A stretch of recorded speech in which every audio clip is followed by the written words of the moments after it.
Ya, bertemu lagi bersama saya Hendara di channel saya Hendara Komik. Jadi awalnya aku tuh kan sering nge-YouTube pakai Mi 10T Pro ini. Aku tuh suka banget sama kameranya di sini ya. Ini sensornya bagus banget, 108 tapi sensornya itu lumayan gede. Efeknya bokehnya itu kerasa banget. Dan kalau kalian lihat review-review HP ku kayak misalkan yang terakhir ya, dan bahkan sebelum-sebelumnya juga iya, kayak videoku yang waktu nge-review Realme 8, Poco M3 Pro, itu footage-nya aku ambil dari handphone ini, Mi 10T Pro. Untuk kamera utama, ini nih oke banget. Nah, untuk Mi 10T Pro ini, untuk kamera depannya, ya nggak jelek sih. Ini termasuk oke. Cuma khasnya Xiaomi itu yang nggak aku suka, untuk kamera depan, biasanya dia itu cuma mentok di 1080, nggak ada 4K. Udah gitu, angle view-nya sempit banget. Dan yang paling nyebelin dari HP Android ya, ini hampir semua HP Android kayaknya mengalami hal yang sama, itu auto kontrasnya itu bingung, naik turun, naik turun, naik turun, udah gitu. Jadi untuk hasil yang maksimal itu harus di set secara manual, misalkan ditahan atau kita pakai mode Pro, kita atur speed sama ISO-nya, itu akan sangat membantu banget dan bikin video itu jauh lebih baik. Nah, lalu untuk kamera wide-nya, ini udah bagus. Dia udah bisa 4K. Udah bisa 4K dan stabil. Ada electronic image stabilisasinya. Cuma nanggungnya di sini 60 fps-nya tuh nggak ada stabilizernya. Walaupun di sini ada OIS, optical image stabilisasinya, sayangnya cuma ada di kamera utama. Untuk yang wide-nya itu nggak ada. Dan opticalnya sendiri, kalau nggak sama electronic image stabilisasi, itu bakal kerasa goncang banget kalau dibawa jalan. Nah, tapi aku tuh paling kurang merasa itu di kamera wide. Soalnya apa ya, kalau waktu ngevlog itu kan seneng banget ya pakai kamera wide, biar bisa angle view-nya gede gitu, luas gitu. Nah, tapi kalau handphone Xiaomi, rata-rata kamera wide-nya ampas. Contohnya Mi 11 ya, untuk yang Mi 11 itu juga setupnya mirip kayak gini. Kameranya hampir mirip hasilnya, jadi kayak ada peningkatan itu cuma dari post processing aja, menurutku pribadi ya. Jadi aku waktu lihat Mi 11, aku nggak kepengen upgrade dan pengennya tetap stay di ini, Mi 10T Pro, biar nggak usah nambah budget juga. Dan waktu Mi 11 Ultra keluar, wah ini beneran jawaban banget, flagship dari Xiaomi. Dan Xiaomi itu selalu bagus dengan mode Pro-nya. Mode Pro-nya tuh asik banget. Jadi ketika kalian pakai mode autonya HP Xiaomi itu biasanya ya standar flat aja gitu. Nah, tapi waktu kalian main-main dengan mode Pro, kalian tuh bisa bikin video yang unik, bagus. Tone-nya bisa kalian ubah ke apapun yang kalian suka gitu. Misalkan ingin waktu sore-sore itu aku sering makainya senja, lebih dramatis gitu, warna coklatnya waktu sore hari itu bagus banget, ditambah kuningnya sinar matahari. Wah, dramatis banget, bagus. Nah, berhubung di Mi 10T Pro kamera wide-nya ini masih buat aku pribadi kurang banget, khususnya di kondisi low light. Kalau kondisi cahaya yang cukup masih bisa dipakai, tapi kalau low light ini susah banget. Udah noise-nya udah kemana-mana. Kalau yang lensa utamanya masih bagus, nah cuma kan ya angle view-nya kayak gitu-gitu aja gitu loh. Bagus, masih bagus, dan selalu aku pakai ketika nge-review handphone. Jadi semua handphone yang aku review pakainya footage-nya ini, Mi 10T Pro, dan aku susah banget move on dari HP ini. Dan ini aku nobatkan sebagai HP harga 6 juta terbaik dari segi kamera utama khususnya. Nah, waktu ada Mi 11 Ultra ini kayak opsi untuk bisa mengupgrade kamera ini, gear ini. Jadi aku pikirnya waktu itu ya, ini aku jual terus beli Mi 11 Ultra kan. Biar dapat kamera wide yang bagus. Kan kamera wide-nya si 11 Ultra tuh bagus banget itu. Itu beneran bukan yang 13 megapiksel tapi yang 48 megapiksel kalau nggak salah. Itu hasilnya pasti oke. Udah pasti itu adalah sebuah peningkatan dari Mi 10T Pro gitu kan.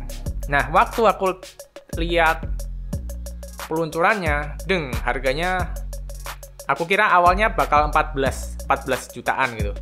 Dan akhirnya sampai ke 17 jutaan. Wah, di situ aku beneran oh my god. Oh my god, ini tinggi banget. Dan kalau lihat harga di negara lain ya, entah kenapa ini aku yang salah dapat informasi atau gimana. Tapi kalau di negara lain itu harganya cuma 14-an. Kalau di Malaysia katanya 15-an ya. Nah, untuk Indonesia ini tinggi banget ya, walaupun katanya emang stoknya terbatas dan kita ngimpor dari China langsung ke sini yang bikin harganya mahal. Tapi buat saya tuh berat banget.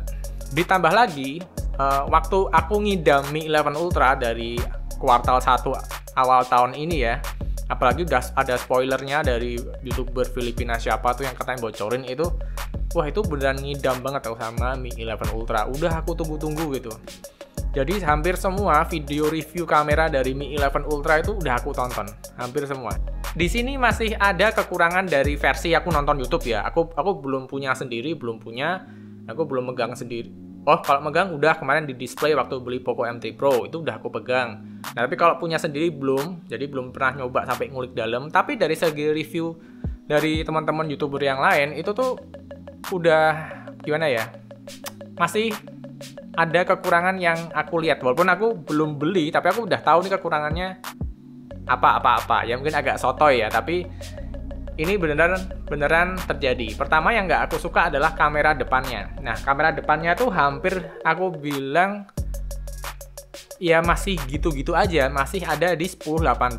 Oke lah, kita dapat 60 fps 1080 dan stabil untuk yang Mi 11 Ultra, tapi 1080 itu kurang banget menurut aku. Untuk harga sekelas 17 juta ya. Ya orang bilang kalau Sultan sih beli 17 juta nggak usah mikir, bayar aja gitu kan. Nah, tapi nggak salah juga dong kalau aku yang bukan Sultan ini 17 juta, aku minta banyak. Aku minta HP yang kamera depannya bisa 4K. Nah, itu yang kurang di sini. Nah, terus kedua, waktu kondisi low light. Kondisi low light itu oke banget. Udah ya emang sensornya gede, jadi low light-nya juga kuat. Cuma waktu dipakai jalan masih tetap aja jitter. Dan walaupun kamera wide-nya udah hardware-nya udah oke banget, tapi untuk malam hari tetap masih bagus lensa utama dan masih jitter untuk dibawa vlogging. Nah, itu dua tadi itu ya yang aku rasa masih kurang untuk sebuah handphone harga 17 juta.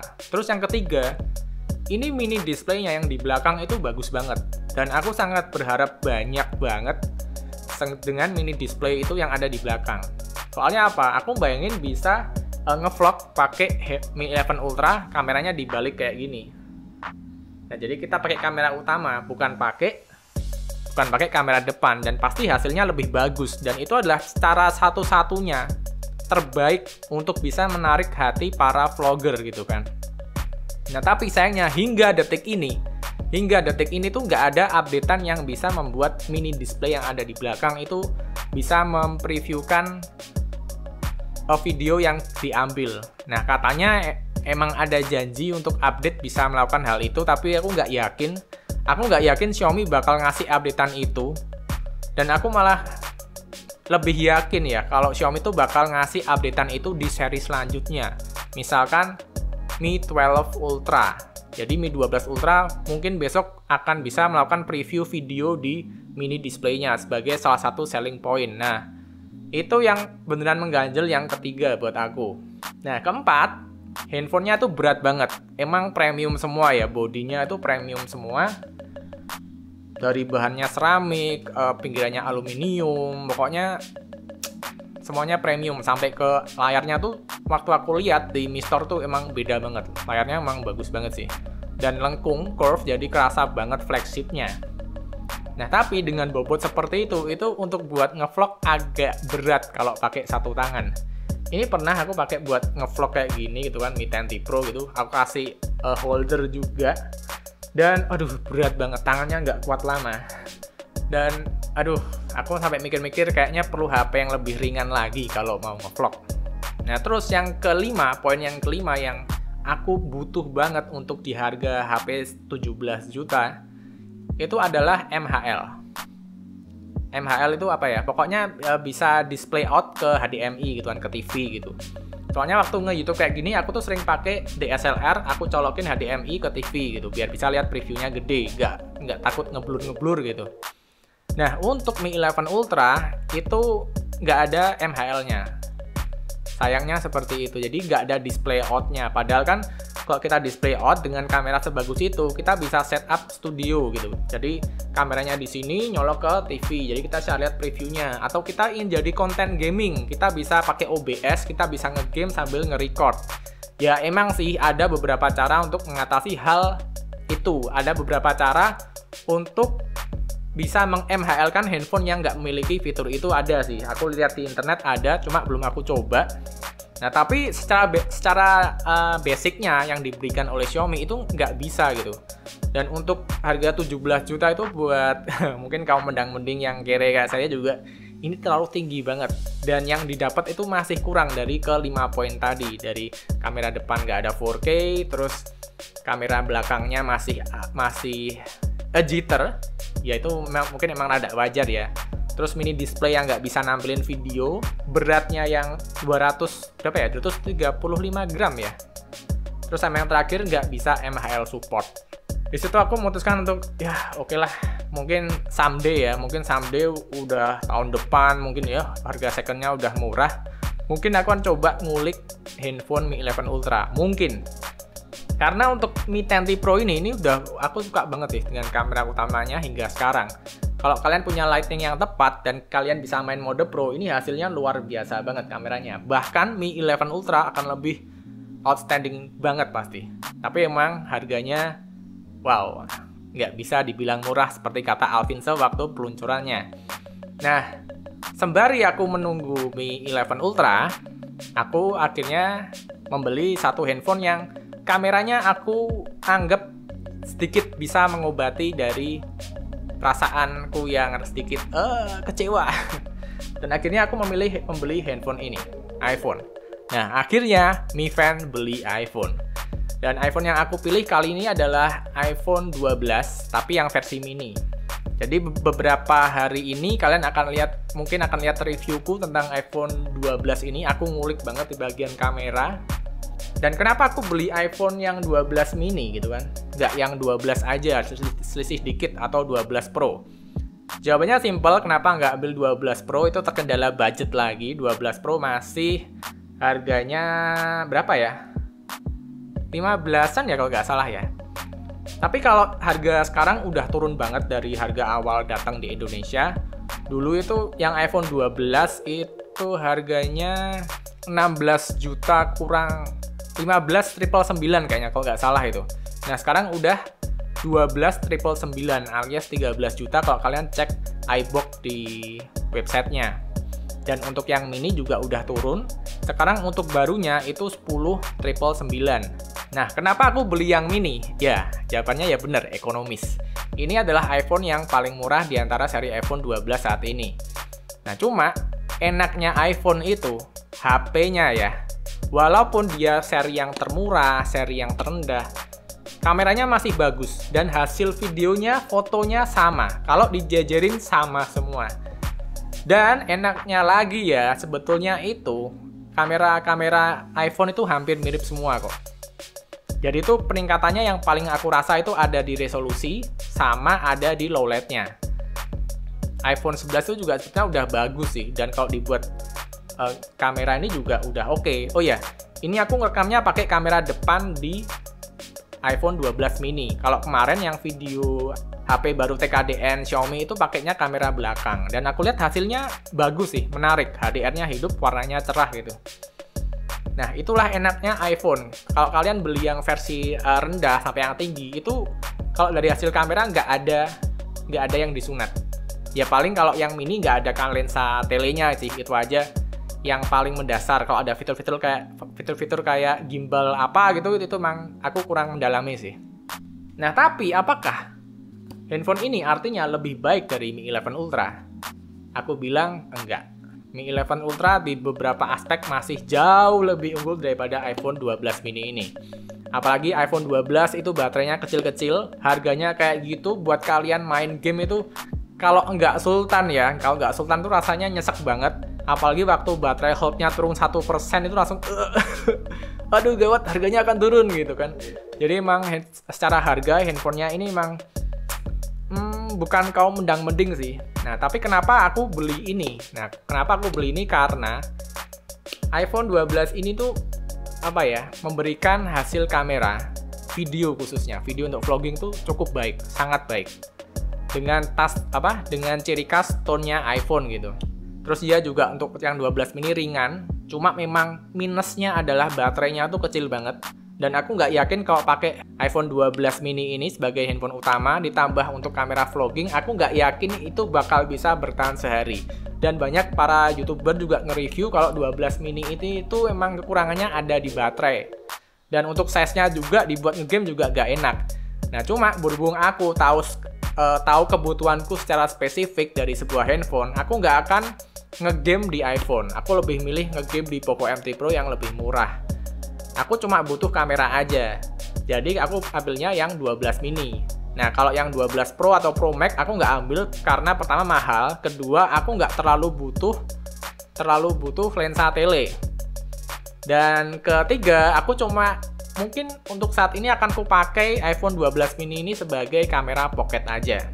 Dan di iPhone 12 mini ini ada MHL-nya. Jadi jika aku beli Lightning ke HDMI, ini bisa langsung display out ke TV. Nah, itu keren banget sih. Dan ringannya minta ampun ya, lebih ringan daripada Mi 11 Lite.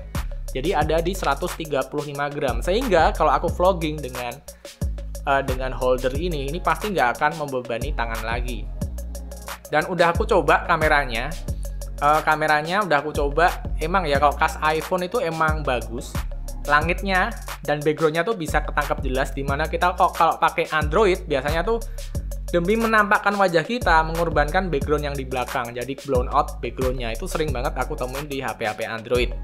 Nah, kalau di iPhone ini nggak, karena ada fitur HDR-nya ya. Untuk yang di Mi 11 Ultra juga ada fitur HDR, tapi sayang cuma 1080 aja. Kalau aku lihat channelnya Jagat Review waktu Chris nge-review ya. Nah, karena itu aku memutuskan untuk membeli iPhone 12 mini. Yang cuma aku kejar sih cuma kameranya aja gitu. Dan kalau untuk ngegame, aku nggak bakal ngegame di iPhone 12 mini karena terlalu ekspensif, terlalu mahal, terlalu kecil, baterainya juga terlalu kecil gitu. Jadi kalau ngegame aku masih milih di HP Android aja. Dan untuk beberapa hari ini aku kan bakal ngulik iPhone. Seperti apa sih kok begitu diagung-agungkan sebagai handphone para sultan, handphone yang memiliki prestisius yang tinggi gitu. Ya mungkin untuk iPhone mini ini nggak terlalu prestisius ya, karena dia basically adalah iPhone yang paling murah gitu. Mungkin kalau pakai yang Pro Max baru prestisius gitu ya. Ya tapi at least akan aku coba ulik kameranya untuk iPhone 12 mini ini bagus atau enggak dibuat vlogging dan record YouTube kayak gini.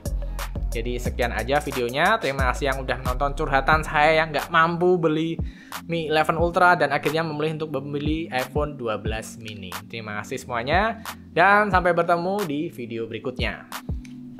Bye. Dan iPhone 12 mini ini kamera depannya bisa 4K dan white-nya bagus banget sih. Tapi ya kalau low light ya juga masih noise juga gitu.